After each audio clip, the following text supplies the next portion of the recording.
To understand literature of the modern period, we'll consider one last time our two primary questions. What is the literature about, and how is the literature written?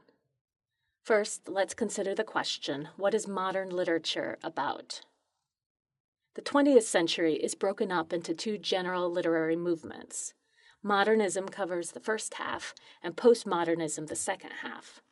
We're still living in the postmodern world, although it's impossible to predict the shape our own time will take when they put our history and culture together in later generations.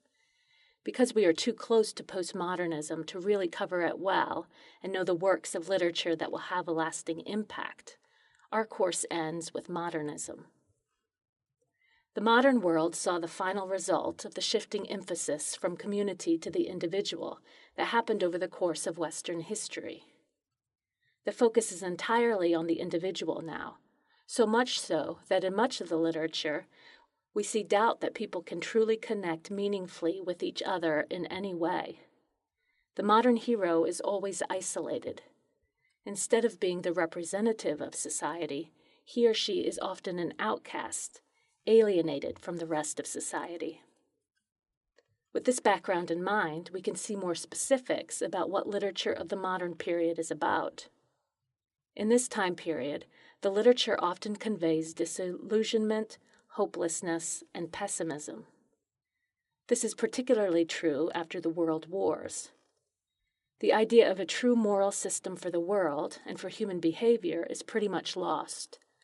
The literature doesn't believe people should or can genuinely be good. Instead of morality, the emphasis is placed on beauty and individual experience. Now that we know some of what modern literature is about, let's look at the question, how is modern literature written? As we've seen in other periods, the form of the literature in the modern period reflects the worldview. So fragmentation becomes very common in the various genres of the time. Poems look and feel fragmented. Stories don't always seem to hold together with a unified plot or theme. Modern plays don't follow the standard conventions that have guided Western drama for centuries. The worldview of the time is disconnected and isolated, and the literature itself often looks that way. A good example of a poem that feels fragmented in the form itself is the love song of J. Alfred Prufrock, which you'll be reading this week. It seems to jump around from image to image without clear connection. There are thematic connections when you read it carefully, but the form itself feels very broken, especially if you compare it to the poems we've read earlier in the semester. Another important aspect of how modern literature is written is that the writers were often striving for a pure construction of self and experience in literature.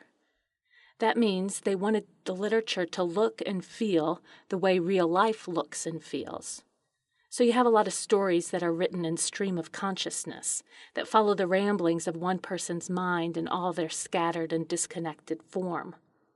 Instead of having clear, unified plots, authors try to make their stories reflect the way we actually live life, which doesn't normally have a clear, knowable plot. This, too, is a big change in form from the literature of previous centuries. As we do the readings for this unit, you should be considering these characteristics in terms of our primary questions: what is the literature about, and how is the literature written?